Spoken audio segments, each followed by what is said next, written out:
How can a man who is treated like a servant at his own dinner table turn the tables on the person who humiliates him most? When my son-in-law called me the help and tried to shame me in front of my own family, I stayed silent. But the next morning, he saw the first sign of my reckoning, and he had no idea just how far I was willing to go to take back my family and my dignity.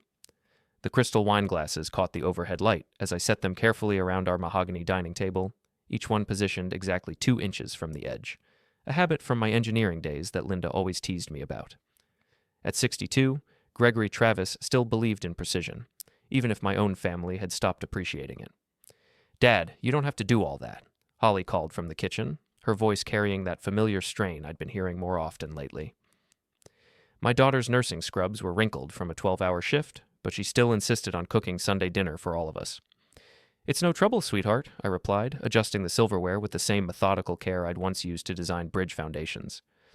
37 years of engineering had taught me that details mattered, that small things done right prevented bigger catastrophes later. The front door slammed hard enough to rattle the china cabinet. Sean Callahan had arrived. "Where's my wife?"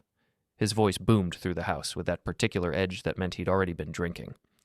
At 37, Sean had the kind of aggressive confidence that some people mistake for strength, but I'd learned to recognize the brittleness underneath. Holly emerged from the kitchen carrying a steaming casserole dish, her face immediately tightening. "I'm right here, Sean. Dinner's almost ready." "Good. I'm starving." He dropped into the chair at the head of the table, my usual seat, without removing his jacket. The smell of whiskey and cigarettes followed him like a cloud. Linda appeared from upstairs, her silver hair perfectly styled, despite spending the afternoon helping Holly with meal prep. My wife of 38 years had always been the peacekeeper, but lately her smiles looked more like grimaces.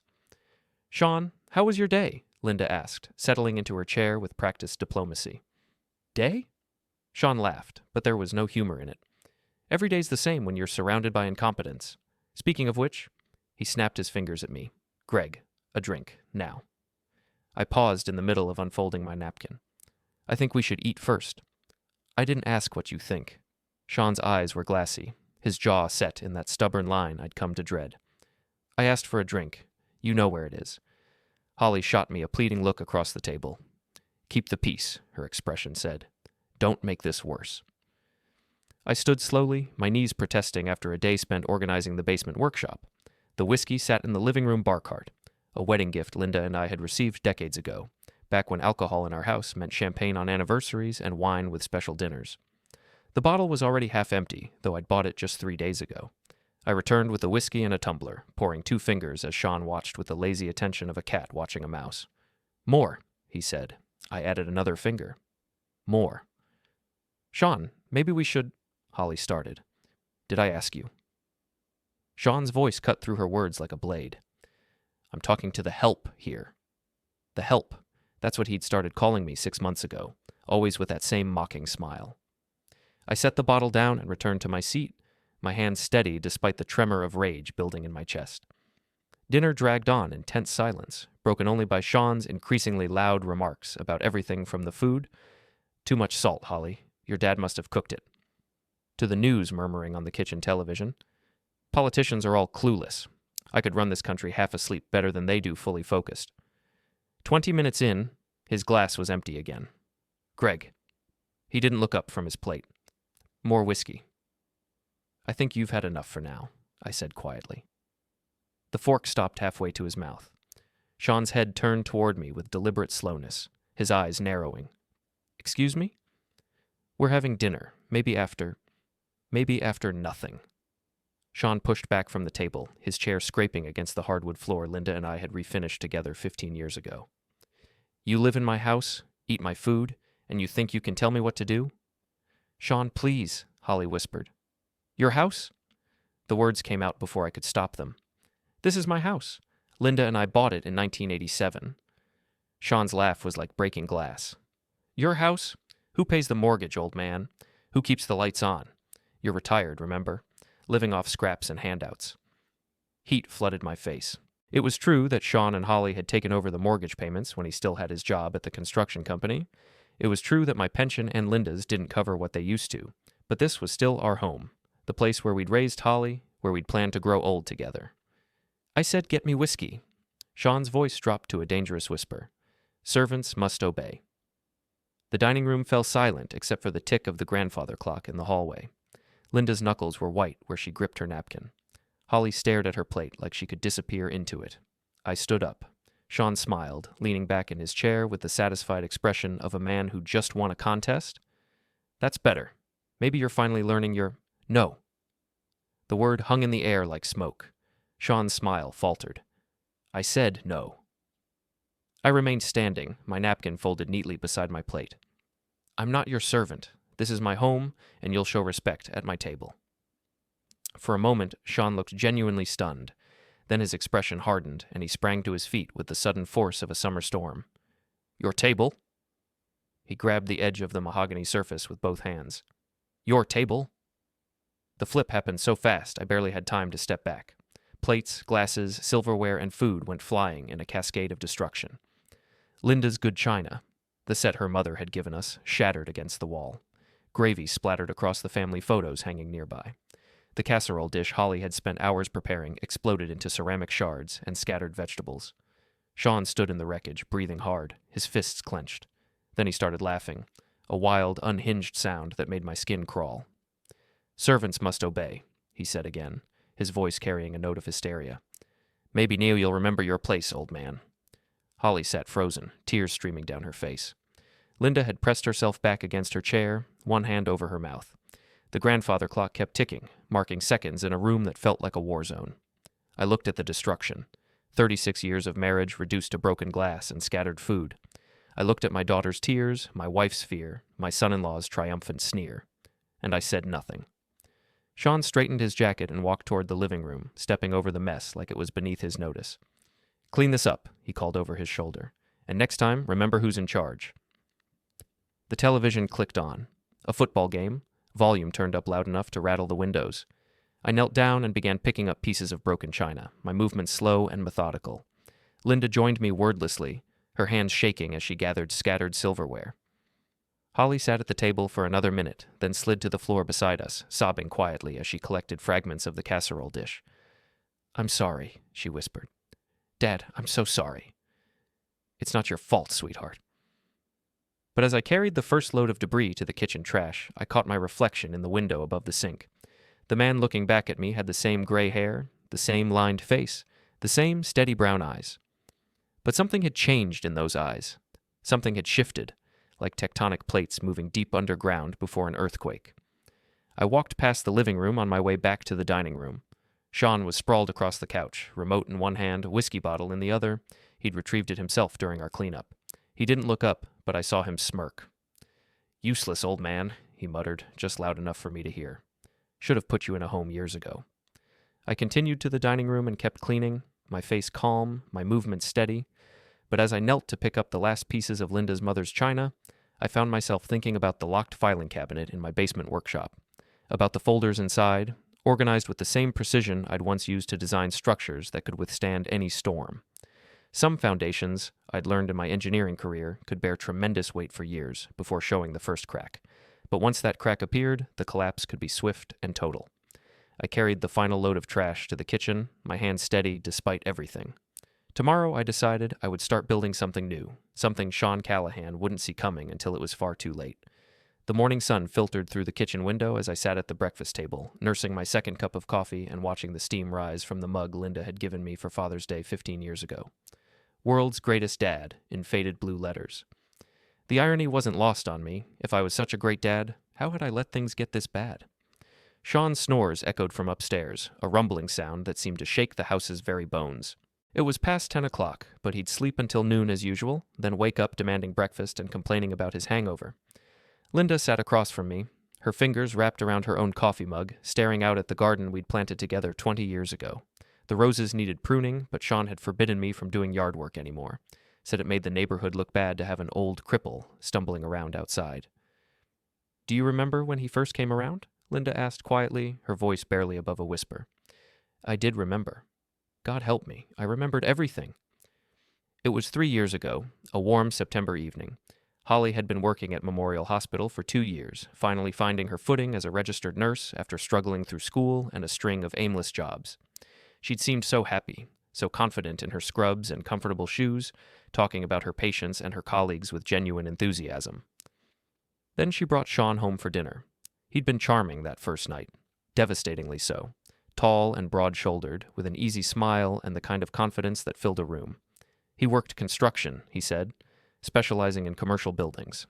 Had his own crew, plenty of work lined up, big plans for the future.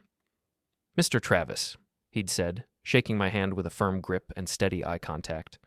"Holly's told me so much about you. Retired engineer, right? I bet you've got some stories." And I did have stories. 37 years of bridges and buildings, of solving problems and creating things that would last generations.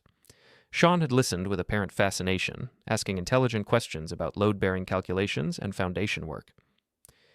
"I'd love to pick your brain sometime," he'd said as the evening wound down. "A guy in construction can always learn from someone with your experience." Holly had glowed with happiness, her hand resting on Sean's arm as he charmed her parents with tales of job sites and future plans. He was going to start his own company, he said, maybe even get into commercial development. The construction industry was booming, and a smart man could make a real fortune. Linda and I had exchanged pleased glances across the table. Our daughter, who'd struggled with confidence her whole life, had found someone who seemed to genuinely appreciate her. Someone with ambition and drive, someone who treated her like she was precious. The wedding 18 months later had been everything Holly dreamed of. Sean had insisted on paying for most of it, a gesture that seemed generous at the time. The ceremony was held in the garden behind our house, with white roses and string lights creating a fairy tale atmosphere. Sean's vows had brought tears to Holly's eyes and mine, promises to love, honor, and protect her forever. I'd walked my daughter down the makeshift aisle with pride swelling in my chest, believing I was giving her to a man who would cherish her the way she deserved. The first cracks had appeared 6 months after the wedding. Sean's construction company, which had never quite materialized beyond business cards and a few small jobs, folded when his main client refused to pay for shoddy work. Sean blamed everyone but himself. Crooked clients, lazy subcontractors, unfair building inspectors. The failure wasn't his fault. The whole system was rigged against honest working men. That's when the drinking started in earnest. Oh, Sean had always enjoyed his beer and whiskey, but it had seemed social, controlled. After the business failure, it became something else entirely. He'd start before lunch and continue until he passed out, cycling through anger, self-pity, and grandiose plans for his inevitable comeback. Holly made excuses at first. He was dealing with disappointment, she said. He needed time to process the setback. She picked up extra shifts at the hospital to cover their expenses while Sean figured things out. But figuring things out apparently meant spending his days at Murphy's Tavern, holding court with other unemployed men, and spinning elaborate theories about why the world had conspired against him. "I found the first rehab center," Linda said, pulling me back to the present. Her voice was steady, but I could see the pain in her eyes. "Remember? That place in Millbrook with the nice brochures." I remembered. Serenity Springs Recovery Center. $30,000 for a 30-day program that promised to address not just addiction, but the underlying emotional issues that drove it. Holly had begged us to help pay for it, tears streaming down her face as she described Sean's increasing volatility. "He wants to get better," she'd pleaded. "He knows he has a problem. He just needs professional help." Linda and I had liquidated a CD and dipped into our savings. $30,000, money we'd planned to use for a cruise to celebrate our 40th wedding anniversary. But Holly was our only child, and if Sean could get clean, maybe our family could heal. Sean had lasted exactly 11 days at Serenity Springs. He'd called Holly at 2 a.m, ranting about quack doctors and weaklings crying about their feelings. He said the staff had no idea what they were doing. The other patients, in his view, were pitiful people who blamed everyone but themselves for their problems. He insisted he didn't belong there with them. By the time Holly drove to Millbrook, Sean had already checked himself out and was waiting in the parking lot with his duffel bag and a sneer. "Waste of money," he'd announced when they got home. "I could have told you I don't need some fancy resort to quit drinking. I just needed to want it badly enough." But wanting it, apparently, wasn't enough. Within a week, Sean was back at Murphy's Tavern, telling anyone who'd listen about the scam recovery industry and how he'd been smart enough to see through their manipulation. The AA meetings had been my suggestion. "Free," I'd pointed out to Holly when she'd asked for help finding alternatives. "And they meet right here in town, at the community center. No excuses about distance or cost." Patrick Green ran the local Alcoholics Anonymous group, a soft-spoken man in his 50s who'd been sober for 15 years. He'd worked construction himself before his drinking cost him everything: job, wife, house, nearly his life.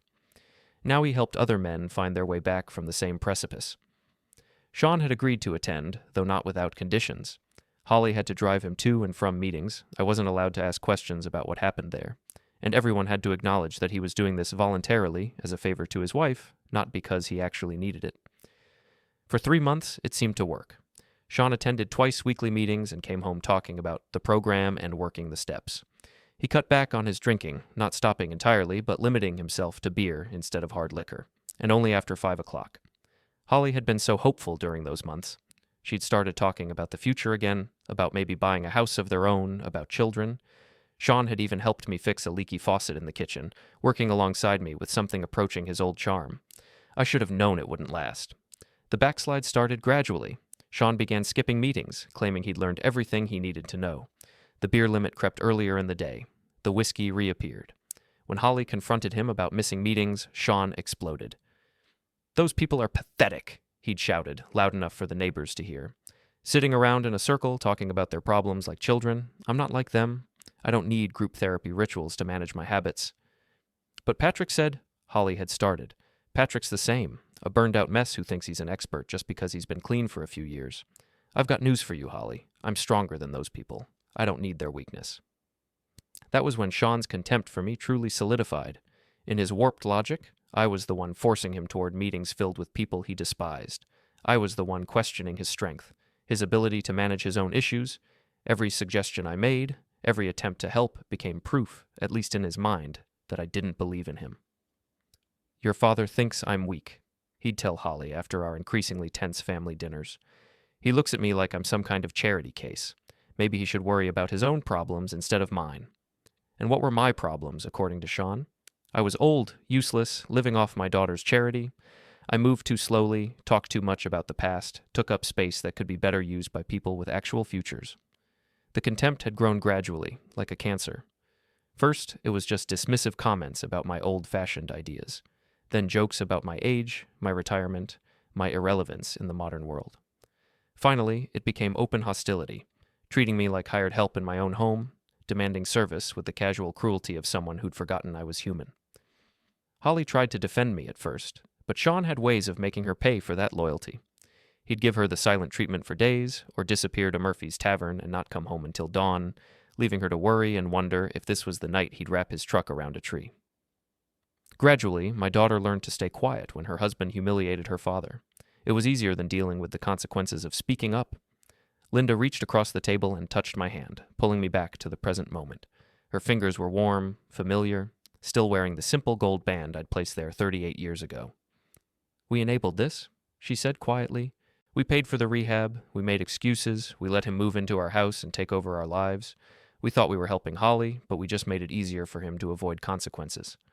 I squeezed her hand. My wife had always been wiser than me about people, more intuitive about their motivations. She'd been the first to suggest that Sean's problems went deeper than unemployment and disappointment. "What do we do now?" she asked.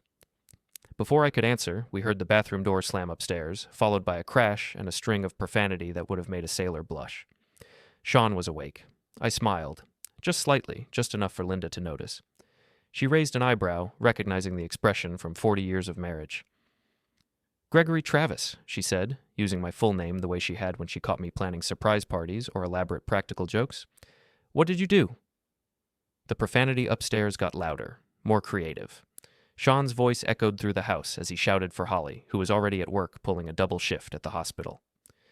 "I gave him something to think about," I said, standing up and carrying my coffee mug to the sink. "Consider it the first installment." Linda stared at me for a long moment, then a slow smile spread across her face. The first genuine smile I'd seen from her in months. "Good," she said simply. "It's about time." Sean's footsteps thundered down the stairs, and I could hear him cursing my name with increasing volume and creativity. But I just rinsed my coffee mug and placed it in the dishwasher with the same methodical care I brought to everything else. Some structures, I'd learned in my engineering career, needed to be demolished before you could build something better in their place. The demolition had to be precise, controlled, executed with the right tools in the right sequence. I'd spent 37 years building things that endured. Now it was time to dismantle something. "What is this supposed to be?" Sean's voice boomed through the house like thunder, rattling the windows and probably waking half the neighborhood. I remained seated at my desk in the basement workshop, methodically organizing receipts into manila folders with the same precision I'd once used to catalog engineering blueprints. The bathroom door upstairs slammed hard enough to shake dust from the basement ceiling. Heavy footsteps pounded across the floor above my head, Sean pacing like a caged animal, working himself into a rage that would inevitably find its way to me. I'd been awake since 5:30, the same time I'd gotten up every morning for 40 years.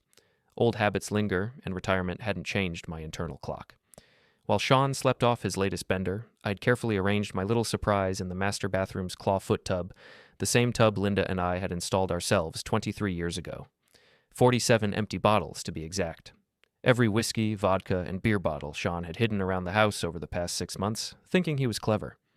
I'd found them all, behind the water heater, tucked under the basement stairs, shoved in the back of the hall closet, even buried in the garage behind paint cans.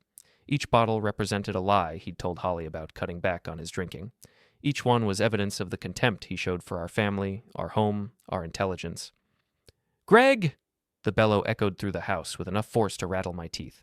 "Get up here right now!" I kept sorting receipts. The rehabilitation center invoice went into the folder labeled medical expenses. $30,000 for 11 days of treatment Sean had walked away from. The meeting attendance sheets Patrick Green had provided went into recovery attempts. 3 months of sessions Sean eventually dismissed as a waste of time. More footsteps overhead, moving with the heavy, uneven gait of a man still foggy from the night before. Sean had been at Murphy's Tavern until closing time, according to Vern Harper, my neighbor who'd driven past and seen Sean's truck in the parking lot at 2 a.m. "Where are you, you old man?" The basement door flew open, and Sean's steps pounded down the wooden stairs. I didn't look up from my filing, though I could feel his presence filling the workshop like a noxious haze. "What did you put in my bathroom?" Sean's voice was thick with fury and a lingering haze, his words slightly slurred despite having been awake only minutes. "Good morning, Sean," I said evenly, sliding another receipt into its proper folder. "Sleep well?" "Don't play games with me. Those bottles, where did you find them?" I finally looked up, meeting his glassy eyes with the same steady gaze I'd used in boardrooms full of hostile contractors and city officials. "Around the house? You're not as good at hiding things as you think." Sean's face flushed red, veins standing out on his forehead like angry rivers. He was still wearing yesterday's clothes, wrinkled khakis and a polo shirt that reeked of cigarette smoke and spilled alcohol. "You went through my things? You had no right." "My house," I interrupted quietly. "My things to go through."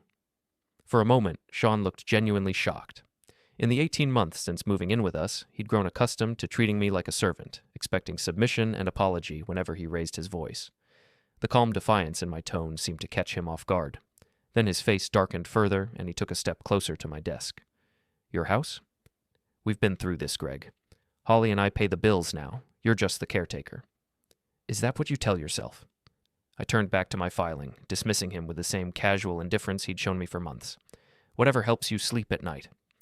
Look at me when I'm talking to you."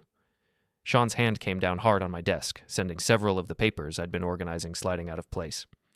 The force of the gesture was clearly meant to frighten me, to remind me of his physical edge and my supposed vulnerability. I looked up again, but instead of fear, I let him see something else in my eyes, a cold calculation that made him take an involuntary step backward. "I'm looking," I said. "What I see is a 37-year-old man having a tantrum because someone called attention to his drinking problem. What exactly would you like me to do about that?" Sean's mouth opened and closed like a fish gasping for air. He'd expected cowering, apologies, the usual submission I'd shown during his previous outbursts. This calm analysis of his behavior seemed to rob him of his prepared script. "I want you to mind your own business," he finally managed. "What I drink and where I drink it has nothing to do with you. It does when you're drinking in my house, hiding bottles in my basement, and treating my family like garbage because you can't handle your addiction." The word addiction hit Sean like a physical blow. His hands clenched into fists, and for a moment I thought he might actually swing at me. Part of me almost hoped he would. It would make everything that came next so much easier. But Sean was still calculating enough to avoid crossing that particular line. Any physical confrontation would give Holly grounds for immediate action, and somewhere in his clouded mind, he understood that. "I don't have an addiction," he said through gritted teeth. "I have a drinking problem, maybe, but I can stop anytime I want. Those meetings, that rehab center, I did all that for Holly, not because I needed it." 47 bottles says otherwise. 47. Sean stopped, his face going pale as he realized I'd counted them. that I'd been keeping track, paying attention, building a record of his behavior. 47 bottles in 6 months, I continued, pulling out a small notebook and reading from it with the same tone I'd once used to present engineering reports. That's roughly 8 bottles per month, or 2 per week. Not counting what you drink at Murphy's Tavern, of course. Patrick estimates you're consuming approximately 60 drinks per week, which puts you well into the severe alcohol use disorder category. Sean stared at me like I'd grown a second head. You've been counting? I've been paying attention. It's what engineers do. We gather data, analyze patterns, identify structural weaknesses. I closed the notebook and looked at him steadily. You're a structural weakness, Sean, and structural weaknesses have a way of bringing down everything around them if they're not addressed. For several seconds, the only sound in the basement was the hum of the old furnace and Sean's ragged breathing. He looked around the workshop as if seeing it for the first time. The organized tool pegboards, the labeled storage bins, the filing cabinets where I kept decades of meticulous records. You're documenting this, he said, his voice barely above a whisper. You're building some kind of case against me. I didn't answer, which was answer enough. Sean's eyes darted from the folders on my desk to the locked filing cabinet in the corner, his alcohol-impaired brain finally grasping the implications. Holly will never believe you, he said, but there was uncertainty in his voice now. She loves me. She married me. She's not going to choose her father over her husband. We'll see. Those 2 words hung in the air like a challenge. Sean opened his mouth to respond, then seemed to think better of it. He turned and stalked toward the stairs, his footsteps heavy with frustrated rage. At the bottom of the staircase, he paused and looked back. This isn't over, old man. You think you're so smart with your notebooks and your bottles, but you don't know what you're messing with.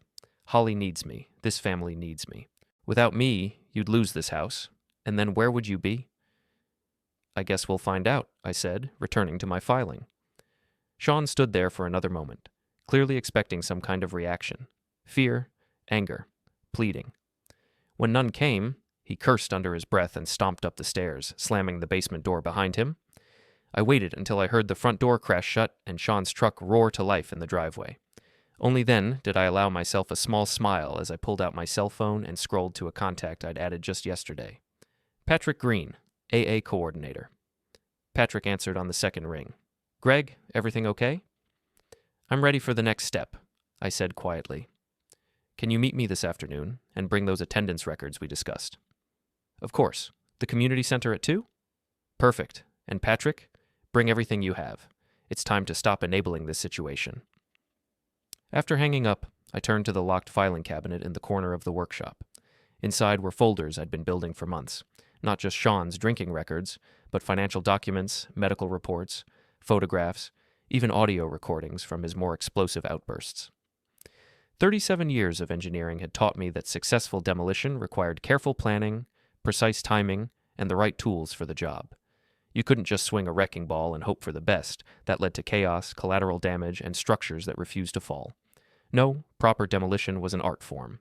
You studied the target, identified its weaknesses, and then applied pressure at exactly the right points to ensure complete, controlled collapse.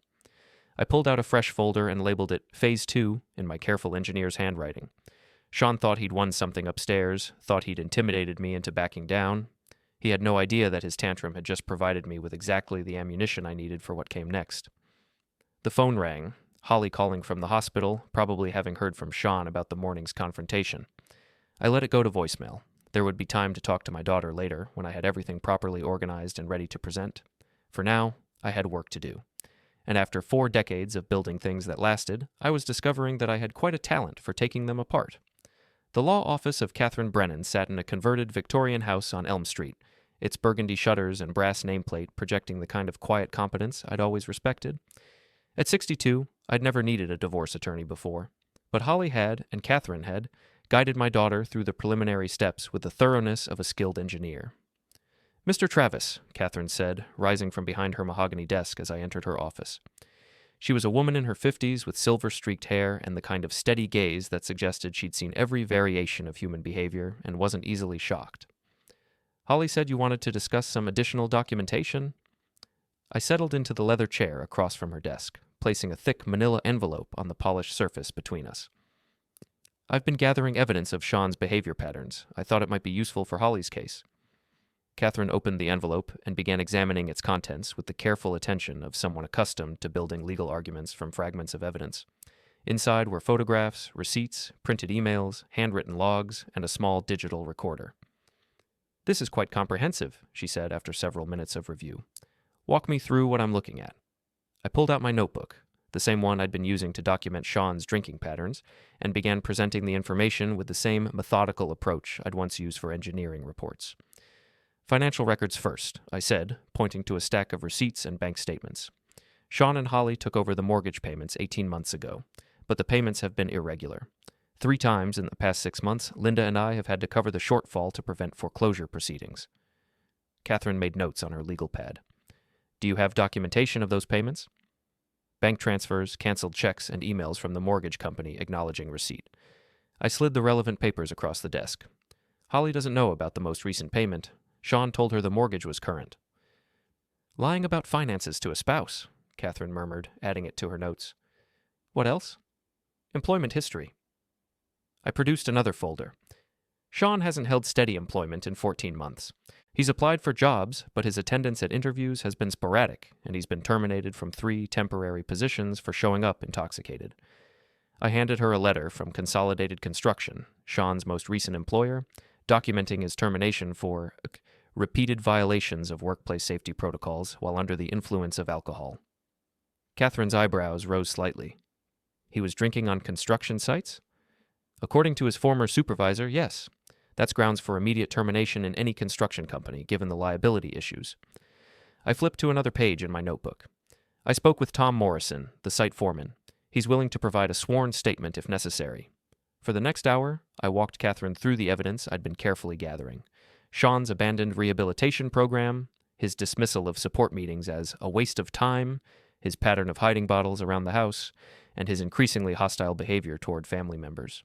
The digital recorder contained audio from Sean's more explosive outbursts, including the dinner table incident 3 days earlier when he'd flipped the table and called me a servant. I'd started recording our family meals after Sean's behavior became unpredictable, using a small device Vern Harper had helped me set up. "This is thorough work," Catherine said when I finished my presentation. "But I have to ask, why are you doing this instead of Holly? She's my client." I was quiet for a moment, choosing my words carefully. "Holly loves her husband. Despite everything he's put her through, she keeps hoping he'll change, that the man she married will come back. She's been making excuses for him, covering for him, enabling him because she doesn't want to give up on their marriage." "And you think she should give up?" "I think she deserves better than being married to a man who treats her father like hired help and lies to her about their finances." I leaned forward slightly. "Holly is a good nurse, a good daughter, a good person, but she's trapped in a situation that's destroying her self-worth and putting her future at risk." Catherine studied me for a long moment. "You're trying to save your daughter from her own loyalty." "I'm trying to give her the information she needs to make an informed decision. Right now, she only sees what Sean wants her to see. She doesn't know about the mortgage payments, the employment issues, the extent of his drinking problem. She's making choices based on incomplete data. And if she sees the complete picture, then she can decide whether she wants to spend the rest of her life married to an alcoholic who treats her family with contempt and lies about their financial situation." I straightened the papers on Catherine's desk. "But the decision will be hers, based on facts rather than false hope." Catherine made a few more notes, then looked up at me with something that might have been admiration. "You know, Mr. Travis, in 25 years of family law, I've seen a lot of parents try to interfere in their children's marriages. Usually it's emotional, dramatic, counterproductive. This is different." "How so?" "This is strategic. You're not trying to break up their marriage. You're documenting why it's already broken and giving Holly the tools to recognize that fact." She tapped her pen against her legal pad. "It's like you're building a case." "I spent 37 years as an engineer," I said. "When a structure starts showing signs of failure, you don't ignore the problem and hope it goes away. You document the damage, analyze the causes, and make recommendations based on the evidence." "And your recommendation?" "That Holly deserves a marriage built on honesty, respect, and mutual support. What she has now is a relationship built on lies, manipulation, and emotional abuse." I stood up, gathering the copies of documents Catherine had made. "The evidence supports that conclusion." As I prepared to leave, Catherine asked one final question. "What happens if Holly sees all this evidence and still chooses to stay with Sean?" I paused at her office door. Then I'll respect her decision and support her as best I can. But I don't think that's what will happen. Holly is intelligent, educated, and stronger than she realizes. She just needs to see the truth clearly. And Sean? What happens to him in all this? Sean gets the consequences of his choices, I said simply, something he's been avoiding for too long. The drive home took me past Murphy's Tavern, where Sean's truck was already parked despite it being barely past noon. Through the window, I could see him holding court at the bar, gesturing expansively with a beer bottle while two other unemployed men nodded along with whatever story he was telling. I thought about stopping, maybe going inside to have a conversation with my son-in-law, but that would have been emotional, dramatic, counterproductive, exactly the kind of approach Catherine had said usually failed. Instead, I drove home, where Linda was waiting with a fresh pot of coffee and a concerned expression. "How did it go?" she asked as I settled into my chair at the kitchen table. "Catherine thinks we have a strong case. The documentation is comprehensive, and Holly will have everything she needs to make an informed decision." Linda nodded, but I could see the worry in her eyes. What if this destroys our relationship with Holly? What if she sees this as a betrayal? It was a fear I'd been wrestling with for weeks. There was a real possibility that Holly would view my evidence gathering as manipulation, that she'd choose Sean over her family out of anger or spite. "Then we'll deal with that consequence," I said, reaching across the table to take Linda's hand. "But I'd rather lose Holly temporarily than watch her waste her life on a man who doesn't deserve her." That evening, Holly called to check on us, something she'd been doing more frequently since Sean's behavior had worsened. I could hear the exhaustion in her voice, the strain of working double shifts to cover their expenses while managing a husband whose drinking was spiraling out of control. "Dad, about this morning," she said hesitantly. "Sean said you two had some kind of argument?" "We had a conversation about his drinking," I replied carefully. "He wasn't happy about it. He said you've been keeping track of things, like documenting stuff." I was quiet for a moment, recognizing this as the opening I'd been waiting for. "Holly, when was the last time Sean told you the truth about something important?" The question hung in the air for several seconds. When Holly finally answered, her voice was small and uncertain. "What do you mean?" "I mean, when was the last time he was honest about his drinking, his job search, your finances, his commitment to getting help?" I kept my tone gentle, non-accusatory. "When was the last time you felt like you could trust what he was telling you?" Another long pause. "Dad, I don't want to have this conversation." "I know you don't, sweetheart, but maybe it's time we did." Holly was quiet for so long, I thought she might have hung up. When she finally spoke, there were tears in her voice. "I don't know what to do anymore," she whispered. "He's not the man I married, but he's still my husband, and I made vows." "Vows work both ways, Holly. What vows has Sean kept?" "That's not fair. Fair would be Sean getting the help he needs and treating you with the respect you deserve.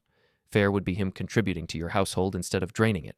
Fair would be him supporting you instead of forcing you to choose between your husband and your family." Holly was crying now, soft, heartbroken sobs that made my chest ache. My daughter had been carrying this burden alone for too long, trying to save a man who didn't want to be saved while sacrificing her own happiness in the process. "I love him," she said finally. "I know you do. But love isn't enough to fix addiction, and it's not enough to save a marriage when only one person is fighting for it." We talked for another 20 minutes, carefully, gently, with me asking questions rather than making accusations. By the end of the conversation, Holly had agreed to meet with me the next evening to discuss some things she needed to know. After hanging up, I sat in my workshop for a long time, staring at the filing cabinet that contained months of careful documentation.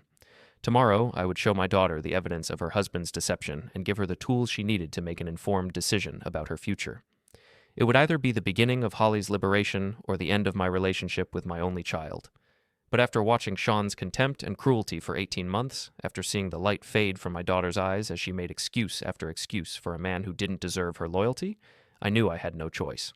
Some structures couldn't be repaired. They could only be demolished to make room for something better. And sometimes, the people you loved most needed help recognizing when it was time to tear down what wasn't working and start building something new. Tomorrow, Holly would see the blueprints for her new life. Whether she chose to use them would be up to her.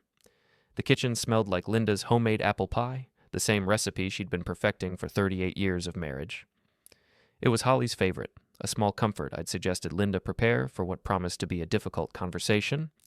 Sometimes the familiar rituals of family life could provide stability when everything else felt like it was falling apart. Holly arrived at 7 o'clock sharp. still wearing her hospital scrubs after a 10-hour shift in the cardiac unit. She looked exhausted, with dark circles under her eyes and the kind of bone-deep weariness that came from carrying too much stress for too long. "Hey, Dad," she said, accepting the cup of coffee I offered and settling into her usual chair at the kitchen table. "Mom said you wanted to talk about something important?" Linda squeezed Holly's shoulder as she passed, offering wordless support before retreating to the living room to give us privacy. My wife understood that this conversation needed to happen between father and daughter without interference or distraction. I sat across from Holly, a thick manila folder resting on the table between us. For a moment, I just looked at my daughter, really looked at her, and saw the toll the past 18 months had taken. The confident, vibrant woman who'd graduated nursing school had been replaced by someone who seemed to be constantly bracing for the next crisis. "Sweetheart," I began carefully, "I want you to know that everything I'm about to show you comes from a place of love. I'm not trying to hurt you or interfere in your marriage. I'm trying to give you information you deserve to have." Holly's eyes flicked to the folder, then back to my face. "This is about Sean, isn't it? About his drinking?" "It's about more than just his drinking.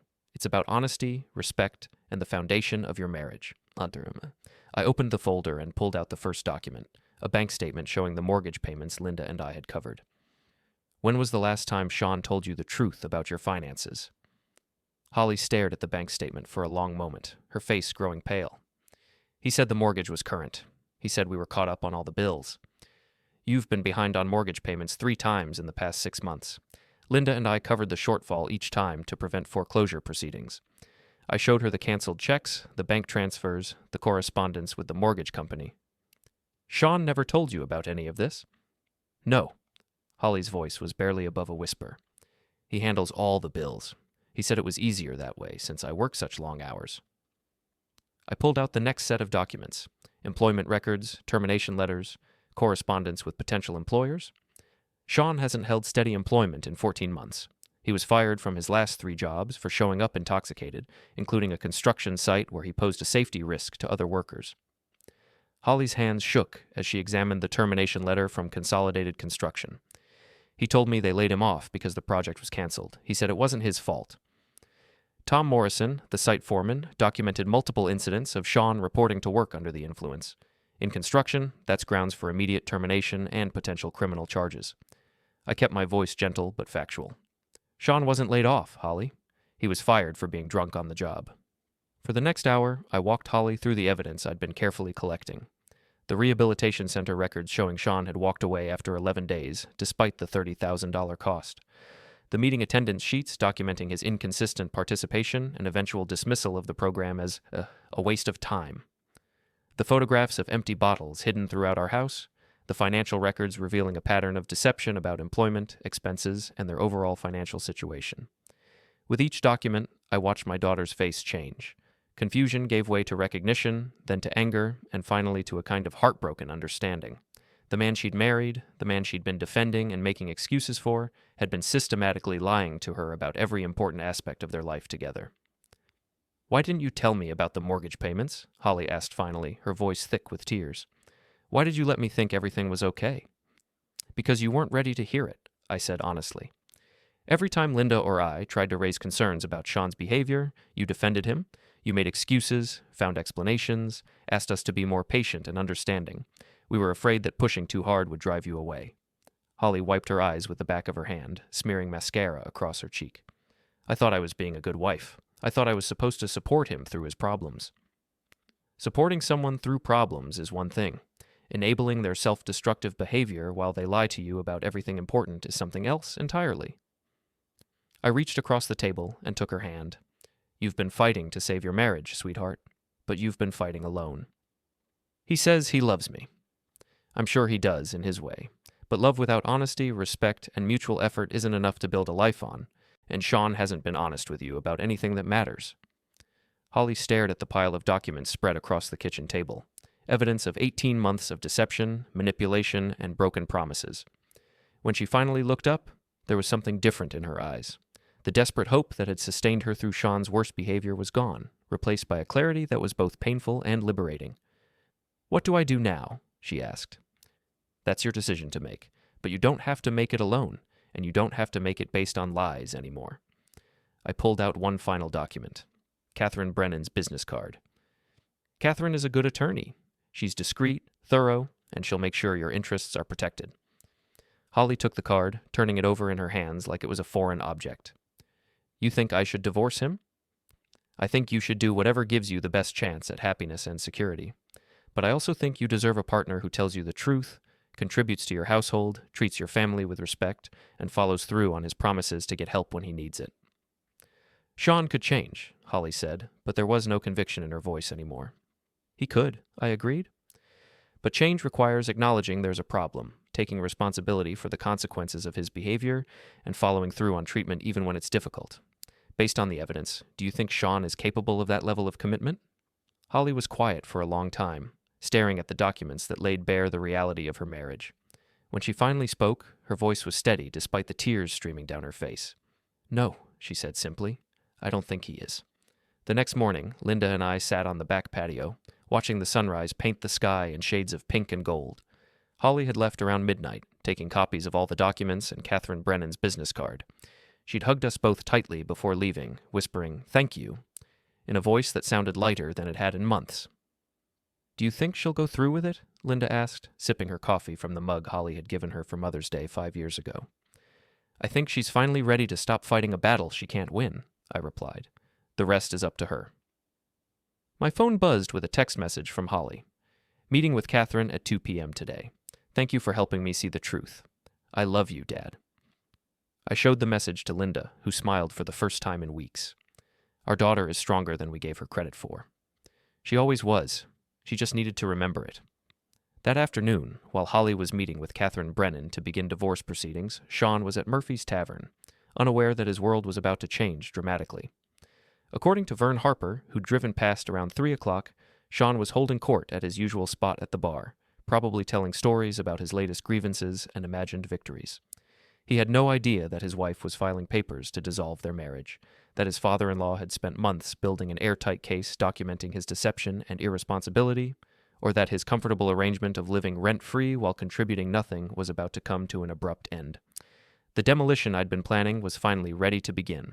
All the charges were set, all the structural weak points had been identified, and the countdown had started. By tomorrow morning, Sean Callahan would discover that treating people with contempt and taking their generosity for granted had consequences he'd never imagined. I spent the evening in my workshop, organizing the last of my documentation and preparing for what promised to be a very interesting few days. 37 years of engineering had taught me that successful demolition required patience, precision, and perfect timing. Tomorrow, Sean would learn that his father-in-law wasn't the weak, useless old man he'd thought he was dealing with. Tomorrow, he'd discover that some structures, when pushed too far, don't just bend. They collapse completely. The Riverside County Courthouse stood like a monument to justice on Main Street, its limestone columns and brass fixtures gleaming in the morning sun. At 8:30 a.m., the building was already bustling with lawyers, clerks, and citizens conducting the official business of ending marriages, settling disputes, and resolving the conflicts that arose when people could no longer find common ground. I sat on a wooden bench in the main lobby, wearing my best suit, the navy blue one Linda had bought me for Holly's wedding 3 years ago. The irony wasn't lost on me that the same outfit I'd worn to celebrate my daughter's marriage would now witness its legal dissolution. Catherine Brennan sat beside me, a leather briefcase at her feet containing the documents that would officially end Holly's marriage to Sean Callahan. She wore a charcoal gray suit that projected competence and authority, her silver hair pulled back in a style that suggested she'd been through this process countless times before. Holly should be here any minute, Catherine said, checking her watch. The process server confirmed that Sean received the papers yesterday evening. He should be arriving shortly. Linda sat on my other side, her hands folded in her lap with the kind of composure she'd perfected through 38 years of marriage to an engineer who believed in methodical solutions to complex problems. She wore her best dress, a deep blue that brought out her eyes, and the pearl necklace I'd given her for our 25th anniversary. Are you ready for this? She asked quietly. I considered the question. Was anyone ever truly ready to watch their child's marriage officially end? Was anyone prepared to confront a man who'd spent 18 months treating their family with contempt and discovering that his victims weren't as powerless as he'd believed? I'm ready, I said simply. Holly appeared in the courthouse entrance at 8:45, looking professional and determined in a black suit I'd never seen before. She'd taken the day off from the hospital, the first personal day she'd used in over a year, and there was something different about her bearing. The defeated, exhausted woman who'd sat in our kitchen 3 days ago had been replaced by someone who looked like she was ready to reclaim her life. "Dad," she said, settling onto the bench beside Catherine. "Thank you for being here." "Wouldn't be anywhere else, sweetheart." Catherine opened her briefcase and reviewed the documents one final time.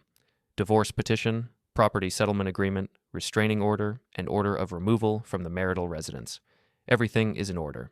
Once Sean arrives and is served, he'll have 30 days to respond, but given the evidence we've compiled, I don't expect him to contest anything.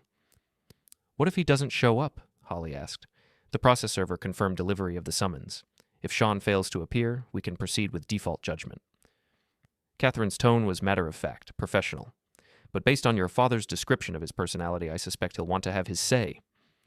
As if summoned by her words, Sean Callahan pushed through the courthouse doors at 9 o'clock sharp, his face flushed with anger and his clothes rumpled from what had clearly been another night of heavy drinking.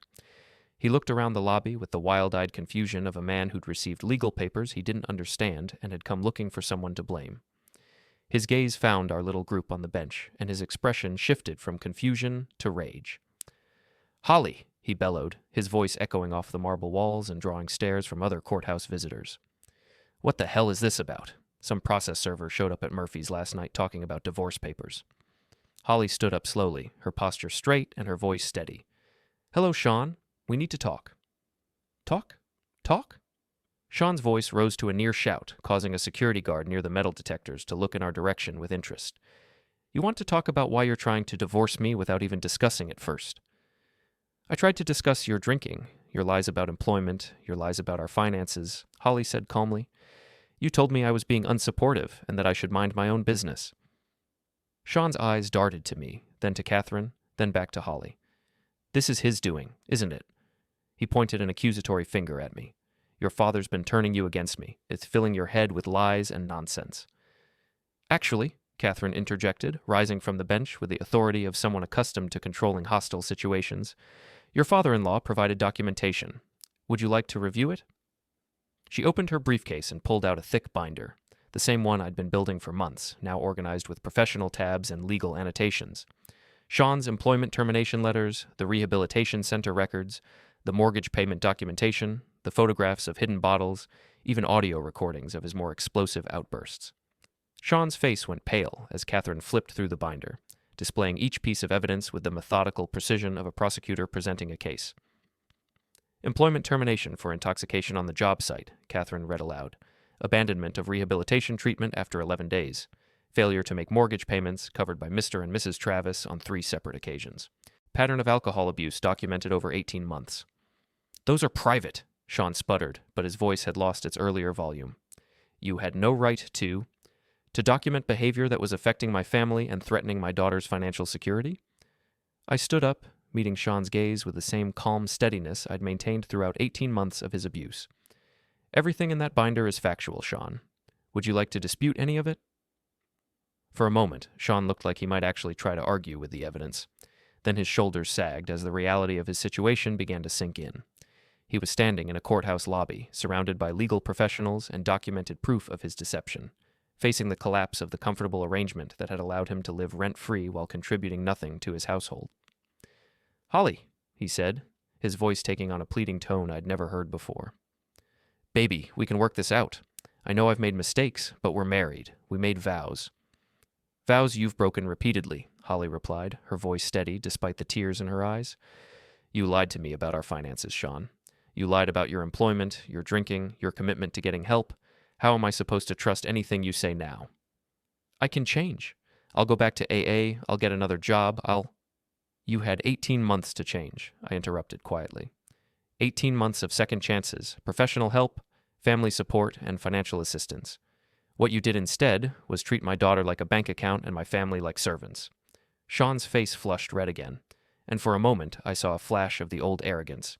"Your family, your house, I'm her husband. This is between me and Holly."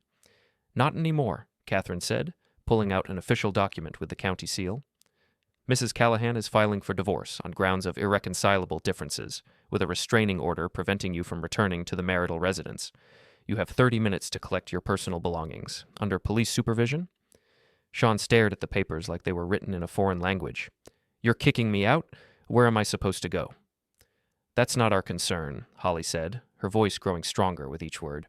You're a grown man, Sean. You can figure out your own living arrangements. This is insane. Sean's voice cracked with desperation. Holly, you can't just throw away 3 years of marriage because your father doesn't like me. I'm not throwing away our marriage because my father doesn't like you, Holly said. I'm ending our marriage because you've been lying to me about everything that matters, and I deserve better than that. Sean looked around the courthouse lobby like a trapped animal, his gaze moving from Holly to me to Catherine to Linda. The reality of his situation was finally sinking in. The comfortable life he'd built on other people's generosity and his wife's misplaced loyalty was ending, and there was nothing he could do to stop it. This isn't over, he said finally, but the words lacked conviction. I'll contest the divorce. I'll fight this. With what money? Catherine asked pragmatically. You haven't held steady employment in 14 months, and you have no assets to speak of. Legal challenges require resources you don't possess. Sean opened his mouth to respond, then seemed to realize the futility of his position. He was unemployed, homeless as of 30 minutes from now, and facing legal proceedings backed by months of carefully documented evidence. There was no bluster left, no manipulation that could change the fundamental facts of his situation. The security guard approached our group, having been summoned by Catherine's earlier signal. Ma'am, you needed an escort? Yes, thank you. Mr. Callahan needs to collect his personal belongings from the residence under supervision. Catherine handed the guard a copy of the restraining order. 30 minutes, personal items only. Sean looked at Holly one last time, his face a mixture of desperation and dawning comprehension. Holly, please, don't do this. I love you. I know you do, Holly said softly. But love isn't enough when there's no honesty, no respect, and no effort to change destructive behavior. I deserve a partner who tells me the truth and treats my family with dignity. Sean's shoulders slumped in defeat. He looked at me with something that might have been recognition, finally understanding that the weak old man he'd been tormenting for 18 months had been quietly, methodically building the case that would destroy his comfortable life. You planned this, he said to me. All of it. The bottles in the bathroom, the documentation, turning Holly against me. You planned this whole thing. I documented your behavior and gave my daughter the information she needed to make an informed decision, I replied calmly. Everything else was your choice, Sean.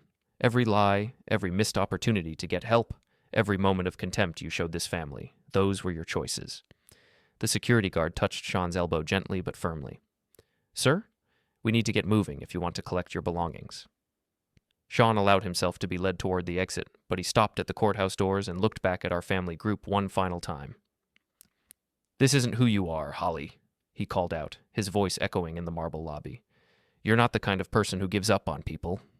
Holly stood up straighter, her voice carrying clearly across the space between them. You're right, Sean. I'm not the kind of person who gives up on people, but I'm also not the kind of person who enables self-destruction while being lied to about everything that matters. The courthouse doors swung shut behind Sean and the security guard, cutting off whatever response he might have made. The lobby fell quiet except for the soft murmur of other legal proceedings and the click of Catherine's briefcase closing. It's done, Catherine said simply. Holly sank back onto the bench, the adrenaline that had sustained her through the confrontation finally giving way to exhaustion. Linda wrapped an arm around her daughter's shoulders, offering the wordless comfort that mothers had been providing for generations. I remained standing, looking at the courthouse doors where Sean had disappeared, feeling something I hadn't experienced in 18 months. Peace. The demolition was complete.